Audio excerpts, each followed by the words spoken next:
Fideo dosbarth i chwith ar gyfer mathemateg a 2 uned 3.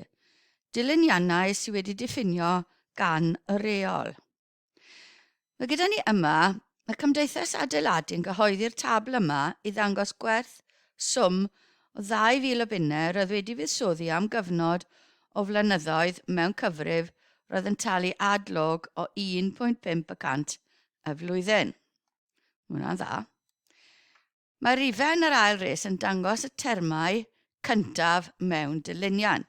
Felly, ar ôl blwyddyn, oedd e werth 2030, ar ôl 2 flynedd, oedd e werth 2060 punt a 45 ceiniog ac yn y blaen.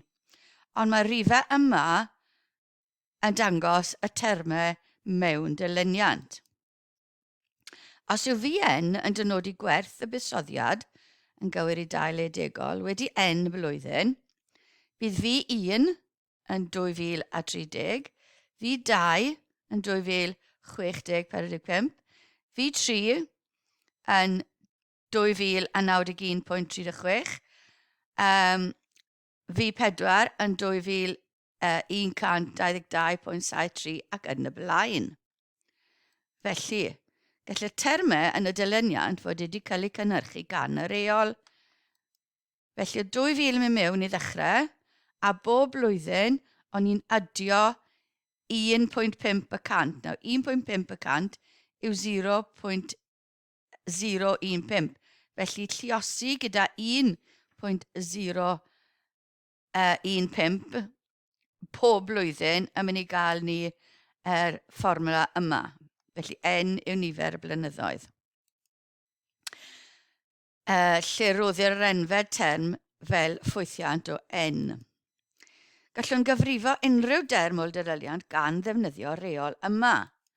Fer enghraifft, 20 blwyddyn wedyn, bydd gyda ni V20 yn 2,000 lluosi 1.015 i'r pŵer 20 sy'n rhoi 2,693.71 ceiniog i 2 ledegol. Yma cawn enghraifft o dilyniant sydd wedi diffinio gan rheol. Dilyniannau sy'n cael ei dynodi gan rheol. Ystyriwch y dilyniant A1, A2, A3, A4 ac yn y blaen sy'n cael ei roi gan y rheol AN yw 5n-1 rhannu 2n-1. Felly gallwn ni greu y dilyniant yma trwy gosod n yn 1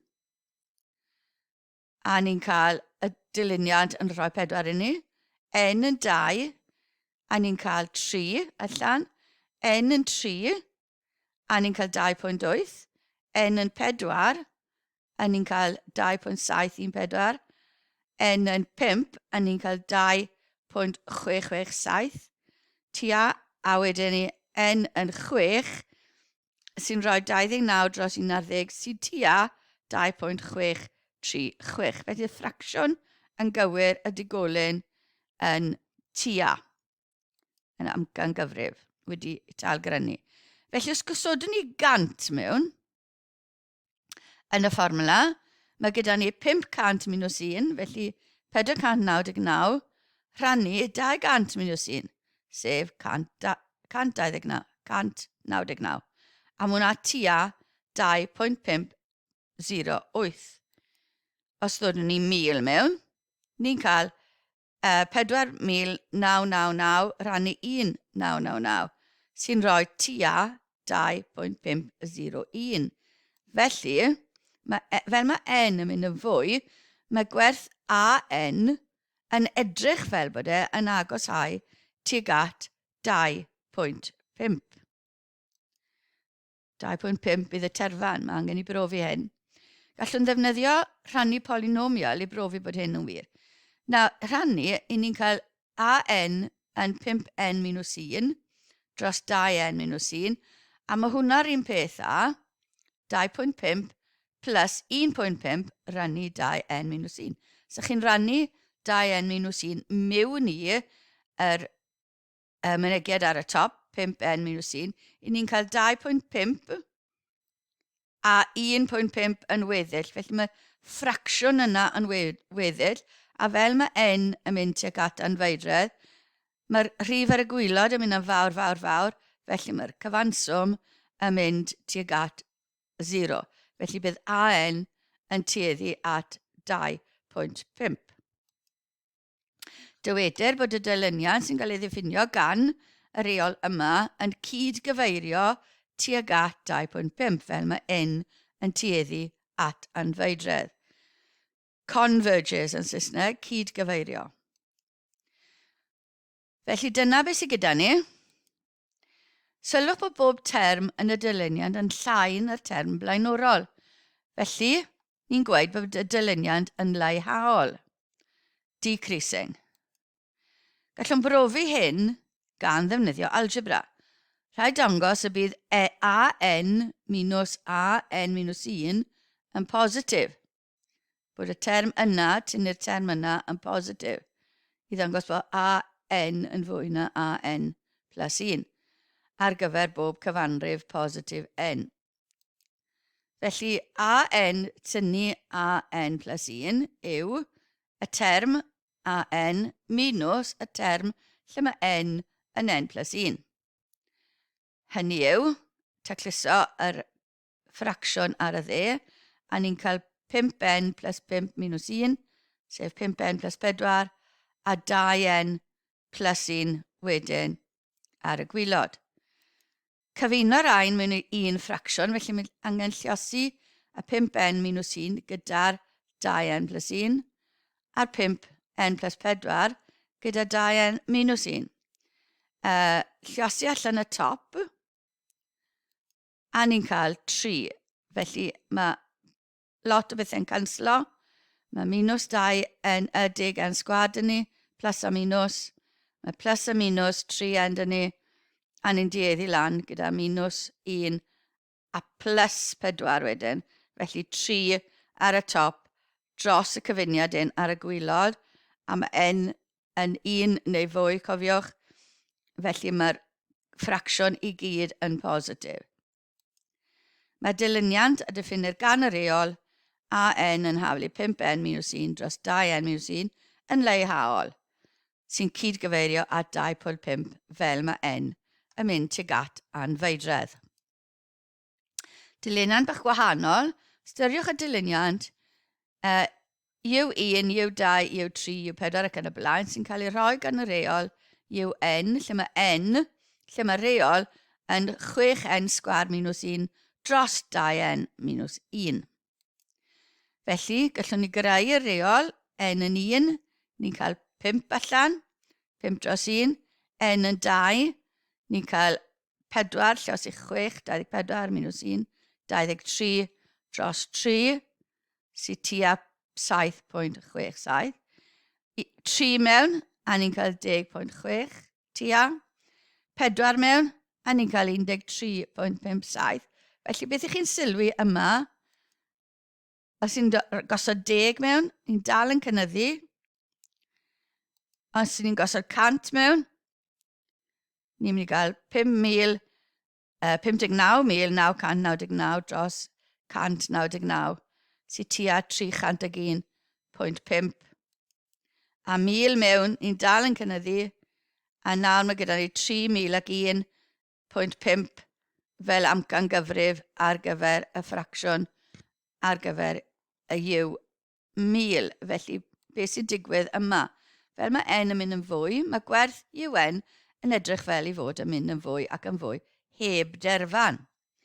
Gallwn ysgrifennu hyn fel n yn mynd tuag at anfeidredd, mae UN yn tueddu at anfeidredd hefyd. Gallai defnyddio rhannu polynomiaidd i ddangos bod UN, felly rhannu yr mynegiad gwylod mewn i'r top, rhannu hir, a ni'n cael 3n plus 1.5 plus gweddill o 0.5 dros 2n minus 1. Felly mae hyn yn profi, fel mae n yn mynd yn fwy, mae UN, mae'r ffracsiwn yn mynd tuag at 0, ond mae UN yn mynd tuag at 3n plus 1.5 sy'n mynd tuag at anfeidredd. Sylwch bod bob term yn y dilyniant yn edrych fel i fod yn fwy na'r term term blaenorol. Hynny yw, mae'n dilyniant cynyddol, increasing. Defnyddiwch i algebra i brofi nawr bod un plus 1 minus un yn fwy na 0 ar gyfer pob gwerth cyfanrif positif n. Fel wnaethon ni yn yr enghraifft blaenorol. Ni nawr angen profi bod y term ar ôl y term n yn fwy na un. Her i chi. Mae dilyniant a diffinir gan y rheol un sy'n haflu 6n sgwâr minus 1 dros 2n minus 1 yn un cynyddol sy'n dargyfeirio, diverge yn Saesneg, dargyfeirio i anfeidredd fel mae n yn tueddu at anfeidredd. Ystyriwch y dilyniant V1, V2, V3, V4 sy'n cael ei rhoi gan y rheol Vn yn haflu 2n dros n plus 1, llosi sain 90 llosi n gradd tu fewn y bracet. Felly dyna'n tabl ni o werthoedd, n yn 1 i 8, a ni'n cael 1, 0, minus 1.5, 0. Ni'n cael y 0 pan ni'n 0 a 90, sain 0 a 90. 1.667, 0, minus 1.750. Mae sain yn mynd o minus 1 i plus 1 trwy 0. Felly dyna pam ni'n mynd nôl a mlaen gyda'r dilyniant yma. Yn y sefyllfa yma, cawn weld bod y dilyniant ddim yn cydgyfeirio i derfan, na'n dargyfeirio i plus neu minus anfeidredd, ond mae'n cylchredeg trwy gyfres o beder gwerth, tua 2. 0, tua minus 2 a 0. Felly, fel mae n yn mynd yn fwy, i ni dod tua 2, 0, tua minus 2, 0 ac yn y blaen. Nawr, ystyriwch y dilyniant W1, W2, W3, W4 sy'n cael ei roi gan y rheol Wn yn haflu digidau unedol yn 3 i'r pŵer n. Felly, dyma'r tabl gwerthoedd. 3 i'r pŵer 1, ni'n cael 3. 3 sgwâr, ni'n cael 9. 3 ciwb, ni'n cael 27, a ni'n cymeryd y digid unedol uned sydd gyda ni yma, 7. 3 i'r pŵer 4, ni'n cael 81, ni'n cymeryd yr 1. A ni'n gallu gweld y dilyniant yma yn cynyddu, yn mynd yn ei blaen fel i ni'n gweld yma. Beth sy'n digwydd gyda ni yma?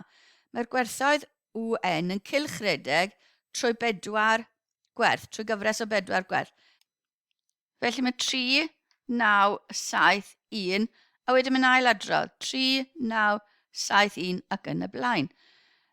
Dywedwn bod y dilyniant yn gyfnodol periodig gyda hyd 4. Felly mae 4 term yn y dilyniant yma sy'n cylchredeg. Mae dilyniant 1, 2, 1, 1, 2, 1, 1, 2, 1 yn ddiluniant cyfnodol gyda hyd 3, gan mai y patrwm sy'n ailadrodd yw 1, 2, 1 sy'n cynnwys 3 term. Hwna sy'n ailadrodd. Felly enghreifftiau i chi fyna o rheolau yn diffinio dilyniannau gwahanol.